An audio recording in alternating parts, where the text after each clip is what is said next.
My wife announced, "I'm getting my tubes tied. No kids ever." I said, "Your body." Then I filed for divorce and married her younger sister. The pregnancy announcement at Christmas destroyed her. I'm 32 male, a planner. I plan my finances, my career, my vacations.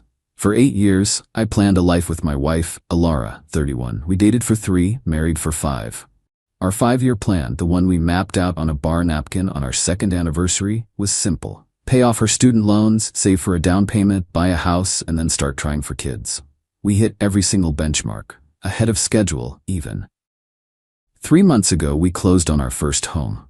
I spent weeks assembling nursery furniture, not because we were expecting, but because I was excited, because that was the plan. We stood in the empty room smelling the fresh paint, and I remember saying, 2 years from now, this room won't be so quiet. She smiled, or I thought she did. Last Tuesday, she made an announcement. It wasn't a discussion, it was a verdict. We were eating dinner. I was talking about converting the small office into a playroom eventually. She put her fork down, looked me dead in the eye, and said, "I'm not having kids, Julian. I've scheduled my tubal ligation for next month. It's done." I just stared at her. The silence was so loud.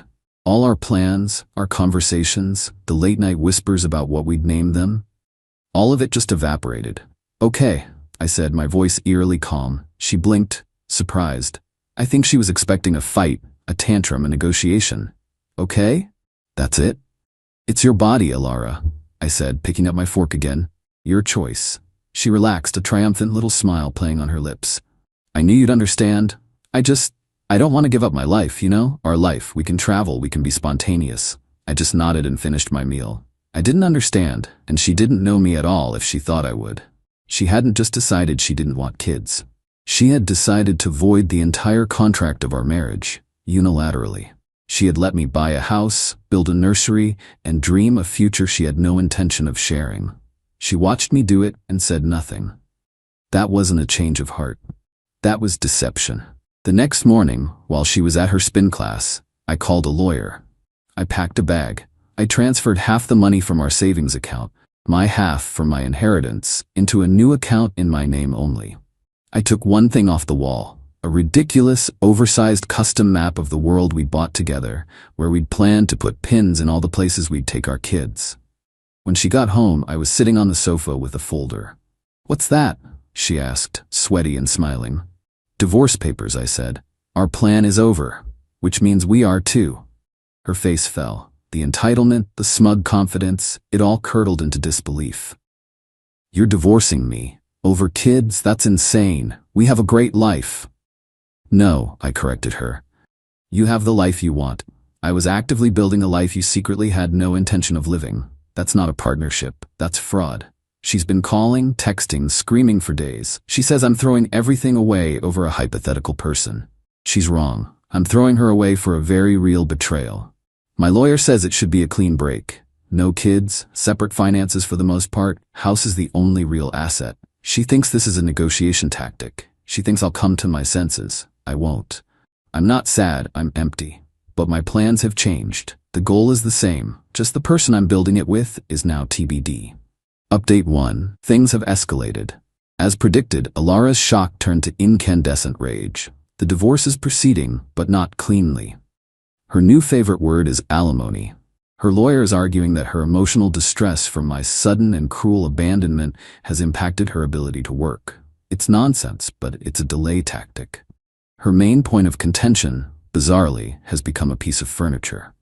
It's a large wooden art cabinet I designed and built myself. It has dozens of shallow drawers for storing prints and canvases. The unique thing about it is the base. I built a hidden compartment into the thick bottom platform. My grandfather was a skilled woodworker, and when I was a kid, he built me a small treasure box with a similar secret latch. Inside, he left his old carving tools. My plan was always to do the same for my own kid one day, to pass down those same tools in a piece of furniture I made myself. It's the only thing besides my clothes and the world map that I insisted on taking. Alara is fighting me for it. She called it that clunky thing for years, but now it's a priceless marital asset. She knows what it means to me. She told her lawyer I was trying to steal a family heirloom. My lawyer just rolled his eyes.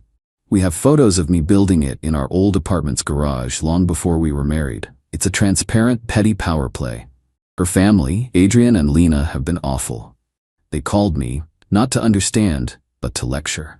Alara made a decision for her own body, Julian. You punish her for that by destroying your marriage? Lena screamed at me over the phone. I just said, I'm not punishing her. I'm accepting her decision and making my own. You can't have a marriage when you're working from two completely different blueprints. The one sane person in this whole mess has been her younger sister, Kala, 27F. She called me about a week after the split. I am so sorry, Julian, she said, her voice quiet. I don't know what Alara was thinking. She told me she'd been feeling this way for a year. I told her she had to talk to you. I never thought she'd just ambush you. It was like a dam broke. I just talked for an hour. Kala listened. She didn't judge, didn't make excuses for Alara. She just got it. We started talking more regularly, just texts at first, then calls. She's a graphic designer, and she actually appreciates the art cabinet, asking about the type of wood and the joinery. It was nice to talk to someone who didn't see me as a villain. Last week, we met for coffee. It wasn't a date. It was just two people, shipwrecked by the same storm, finding a bit of dry land. She told me the family is putting immense pressure on her to talk some sense into me. She refused. My sister lied to you for over a year, Julian, she said, stirring her latte. She let you buy a house for a family she knew she didn't want. That's not a simple change of mind. That's a betrayal. Hearing her say it, so simply, was a bigger relief than I could ever express. Alara found out we met for coffee. I don't know how, probably stalked Kala's social media. She lost her mind. She sent me a string of 30+ texts accusing me of starting an affair with her sister before we separated. She said I was trying to turn her own family against her. It's a new layer of her entitlement. I get to detonate our life, but you're not allowed to find comfort with anyone, especially not someone in my orbit. My lawyer sent a cease and desist regarding the harassment, and we won the argument over the art cabinet. My lawyer produced the receipts for the lumber, dated 2 years before our wedding. Alara was furious. She's not just losing the marriage anymore. She's losing control, and she absolutely cannot stand it. Update 2, it's been a lifetime. The divorce was finalized 4 months ago. Alara's claim for alimony was dismissed after her own social media showed her on 2 different international vacations post-separation. Her lawyer quietly dropped the emotional distress angle. The house sold. After everything was split, we both walked away with a decent nest egg. I put mine straight into a new condo. Smaller, but it's all mine. The art cabinet sits in my new living room. It looks better here. Kala and I are together. It happened organically, without any drama. The coffee dates turned into dinners. The dinners turned into her staying over to watch movies. One night, it just felt right. We've been officially a couple for about 7 months. To say it caused an explosion in her family is an understatement. It was a full-on cataclysm. Alara, upon finding out, went scorched earth.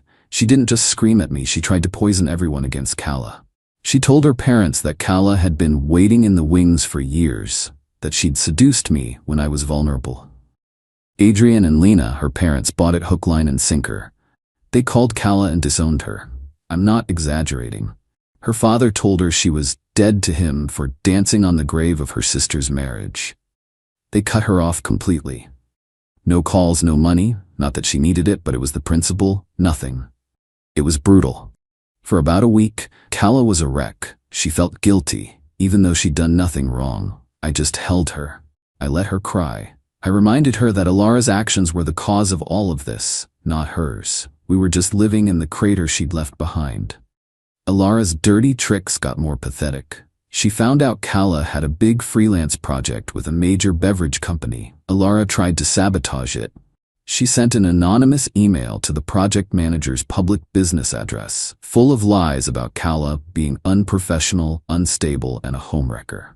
It backfired spectacularly.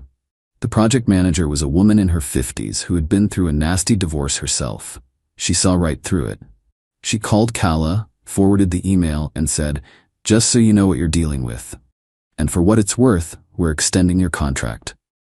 Kala's work was so good they wanted to keep her on retainer. So, Alara's attempt to ruin her career ended up giving her a promotion and a massive confidence boost. The whole ordeal solidified us. We were a team. The outside world, her family, her sister, it was all just noise. 6 weeks ago, we flew to the coast and got married on the beach. Just the two of us and a witness. We pulled off the street. It was perfect. Quiet, simple, and ours. We're happy. Genuinely, deeply happy. We bought a dog. We're making our own plans. We've started talking about our own timeline. A family. The thing I've always wanted. We haven't told anyone in her family that we're married. As far as they know, we're just dating. We decided to wait for the perfect moment, and Christmas is coming. Final update. It's over. The final domino has fallen. Kala's grandmother, a formidable woman who is the undisputed matriarch of the family, insisted on a holiday reconciliation at her house on Christmas Eve.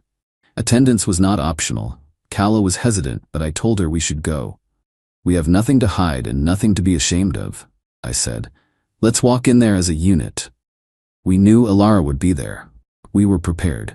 Or, we thought we were. The moment we walked in, the temperature in the room dropped by 20 degrees. Adrian and Lena gave us a look that could curdle milk. Alara was holding court by the fireplace, looking smug. She was pointedly ignoring us, which was fine by me. For an hour, we made small talk with cousins and aunts who were clearly uncomfortable. Then came the gift exchange. It was all very civil. Then Kala and I shared a look. It was time.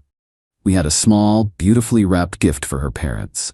Kala handed it to her mother, Lena. We have something we wanted to share with you both, she said, her voice steady. Lena opened it with a look of disdain. Inside was a simple silver picture frame. But there was no picture in it. Instead, engraved on the frame itself were the words, "Coming June 2026. Inside the frame we'd put a little card. It was the ultrasound picture. Lena stared at it. Her face went blank. She passed it to Adrian, whose jaw literally dropped. He looked at Kala. He looked at me. His eyes widened. Alara, noticing the sudden silence from her corner, sauntered over. "What's going on? What'd you get?" she asked, a fake bubbly tone in her voice. She peered over her father's shoulder at the frame, and then she saw it. I will never, for as long as I live, forget the look on her face. It wasn't just anger or shock. It was a full system short circuit. The smugness, the confidence, the entitlement, it all shattered into a million pieces in an instant. You're pregnant?" she whispered, her voice cracking. Kala placed a hand on her stomach. She looked directly at her sister, her expression not triumphant, but serene. "We're married, Alara, and yes, we're having a baby." That's when the meltdown began. It wasn't just yelling. It was a primal scream of loss and fury. "You stole my life," she shrieked, pointing a trembling finger at Kala, then at me. "That was supposed to be my house. My husband, She couldn't even say the word baby. "You planned this. You were waiting for me to fail." The entire family was frozen, watching in horror. I stepped in front of Kala, not to be a hero, no, but just to be a barrier. I looked at Alara, my voice low and devoid of any emotion. "Nobody stole anything from you, Alara. You gave it away. You held a winning lottery ticket in your hand, and you set it on fire because you decided you didn't want the prize. Kala and I just picked up a different ticket." I turned to her parents. "And you two. You disowned one daughter for the crime of finding happiness, all to protect the one who lied and deceived everyone. You chose your side. I hope you're happy with it."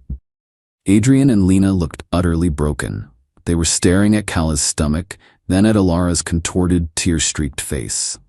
The dream of being grandparents was happening, but with the daughter they'd thrown away and the man they branded a villain. Their path to their first grandchild was through us, the people they had publicly condemned. You could see the frantic calculations happening behind their eyes. Alara was just sobbing now, incoherent things about betrayal and how unfair it all was.